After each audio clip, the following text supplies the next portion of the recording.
Hello hello നൗഫലല്ലേ? നൗഫലാണ്. ഞാന് ഞാൻ അറിയണ ആളാ. പിന്നെ എന്താ ഇന്നലെ എന്താ അവിടെ ഒരു വിഷയം ഉണ്ടായി പറഞ്ഞേ? എന്തോ ഒരു ജബ്ബാറാജി വോട്ട് വെച്ച് എന്തൊക്കെ അങ്ങോട്ട് ഇങ്ങോട്ട് വിഷയങ്ങൾ ഉണ്ടായി പറഞ്ഞു. എന്തേ വിഷയം? മൂപ്പരിനോട് ഞാൻ കൊയ്യാങ്ങാൻ പോയതേന് പള്ളിമുക്കില്. അപ്പം വോട്ട് വെച്ച് വന്നപ്പോ എന്റെ അടുത്ത് വന്ന സലാം പറഞ്ഞു. സലാമൊക്കെ മടക്കി വോട്ട് വെച്ചപ്പോ ഞാൻ പറഞ്ഞു നിങ്ങൾക്ക് വോട്ട് ചെയ്യൂല, ഞാൻ സംഭവം നമ്മളെ പാർട്ടിക്കാരനൊക്കെ തന്നെയാണ്, നിങ്ങൾക്ക് വോട്ട് തരൂല പറഞ്ഞു. എന്താ കാരണം ചോദിച്ച്.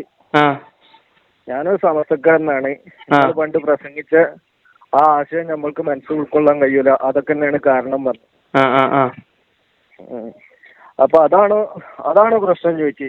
അതൊക്കെ തന്നെയാണ് പ്രശ്നം നമ്മൾക്ക് പറഞ്ഞു.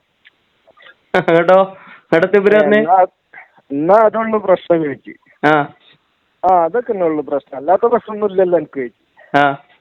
ഇല്ലാന്നും പറഞ്ഞു. എന്നാ ശരി കേട്ടോ, നമുക്ക് പിന്നെ കാണാന്നും പറഞ്ഞു. അയാള് പോയി. അത് കഴിഞ്ഞ് മൂപ്പറായിട്ട് ഇറങ്ങി പുറത്തേക്കാട്ട് ഇറങ്ങിയപ്പം അവിടുന്ന് ആ ഓമാനൂർ ഡിവിഷനിൽ മത്സരിക്കുന്ന ചങ്ങായി ഹസ്ബൻഡ് അങ്ങനെന്താണ് അവന്റെ പേര്. എങ്ങനെ? ഫസലോ? ഫസല് ഓമാന ഡിവിഷനിൽ മത്സരിക്കണ അല്ലേ? ഓന്റെ പെണ്ണുങ്ങൾ മത്സരിക്കുന്ന ഓമാന ഡിവിഷനില്. അപ്പൊ ഓന് വന്ന് നമുക്കൊന്ന് മര്യാദക്ക് സംസാരിച്ചിട്ട് ഒരാൾ വന്ന് വോട്ട് ചോദിച്ചപ്പോൾ പറഞ്ഞാട്ട് എന്റെ കുപ്പായം പിടിച്ച് വലിച്ച് എന്റെ മേലടി കിട്ടി. അടിച്ചു ചെയ്തോ? അടിച്ചും ചെയ്തത്. ഓനാണ് മേലെ അധികം കൈവച്ചത്. പിന്നെ അങ്ങോട്ട് തന്നെ തിരിച്ചു പോയിട്ട് രണ്ടാമത് വന്നിട്ട് വീണ്ടും ആണ് പിന്നെ മേല് വേനാക്കണം. അതിന് ഞാൻ മറ്റേ അതുകൊണ്ട് വിളിച്ചിട്ട് നിങ്ങളെ ഉബനെ പിടിച്ച് കൊണ്ടുപോയിക്കോളി, ഇത് നല്ലതിനല്ല, ഇത് ഞാൻ നിങ്ങളായിട്ടാണ് സംസാരിച്ച ഇബല ഇടപെടേണ്ട ആവശ്യമില്ല എന്നും പറഞ്ഞിട്ട് ഞാൻ വീണ്ടും അല്ലാണ്ട് പറഞ്ഞ് മൂപ്പരെ വിളിച്ചാണ്ട് തന്നെ ആചാര്യ കൊണ്ടുപോയിക്കോളിയായിരുന്നു. മൂപ്പര് വിളിച്ച് ഇബല അങ്ങോട്ട് നിൽക്കും, വീണ്ടും ഇങ്ങോട്ട് വരും. അത് കഴിഞ്ഞ പോലെ ഒന്നുകൂടി അങ്ങോട്ട് രണ്ടടി അങ്ങോട്ട് വെച്ചാട്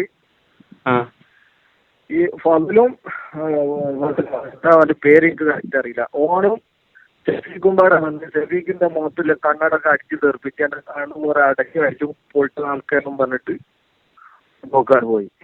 കണ്ണടക്കം തട്ടി തീർപ്പിച്ചായിട്ട്. ഓന അങ്ങനെ പറയാൻ പറ്റില്ലല്ലോ, കാരണം അവന്റെ പെണ്ണുങ്ങളോടെ മത്സരിക്കണ്ടല്ലോ. അതിപ്പോ ഞമ്മക്കറിയില്ലല്ലോ. ഓമാനൂർ ഡിവിഷനിൽ ഇപ്പൊ ഓന്റെ പെണ്ണുകൾ മത്സരിക്കേണ്ടത് അങ്ങനെ ശരി തന്നെയാണ്.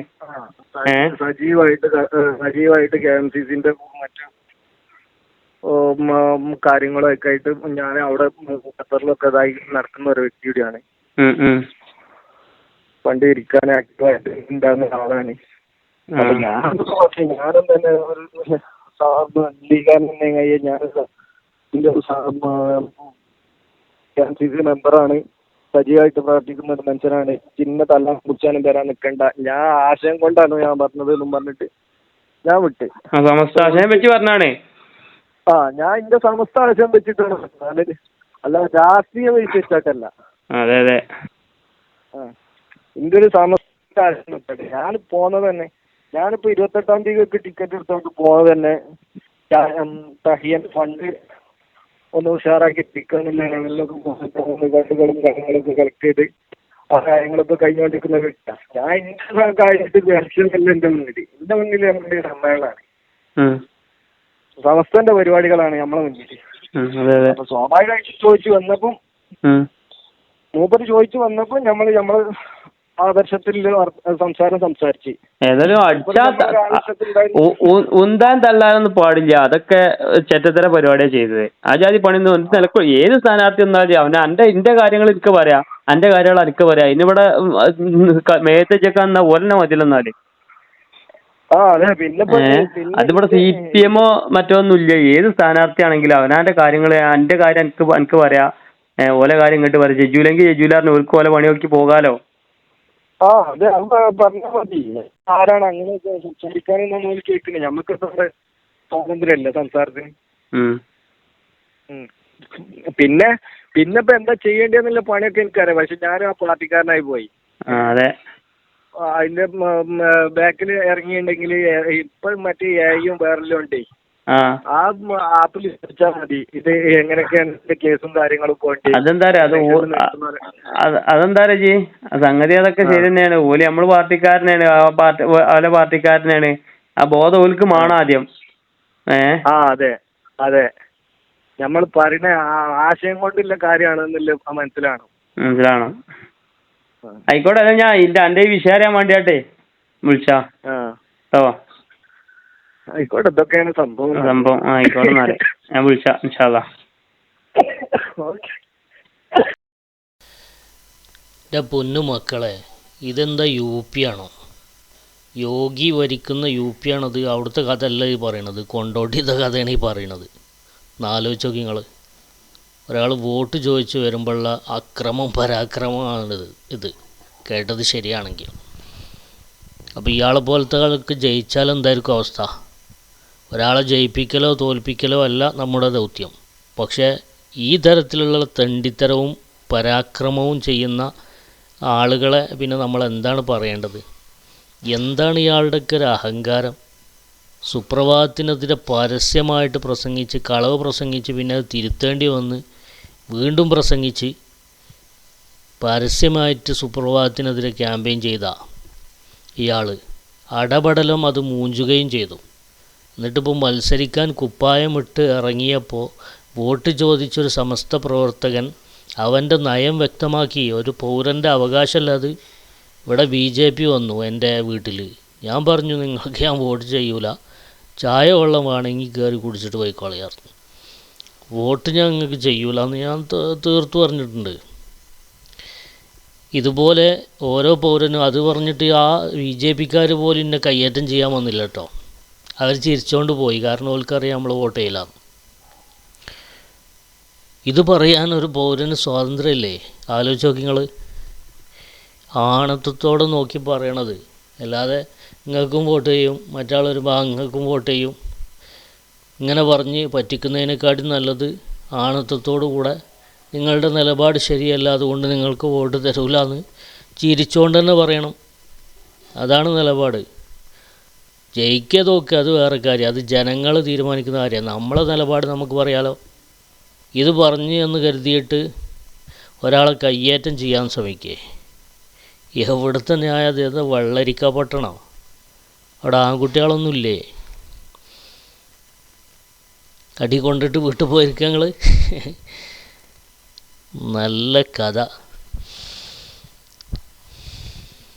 ഈ സമയത്ത് ഞാൻ ഓർത്തു പോകുന്നത് ബഹുമാനപ്പെട്ട കണ്ണിയത്ത് ഉസ്താദിൻ്റെ അടുത്തേക്ക് ഇതുപോലെ ഇലക്ഷൻ ആയിക്കഴിഞ്ഞാൽ മൗലന്മാരെ തക്കാൻ നടക്കുമല്ലോ.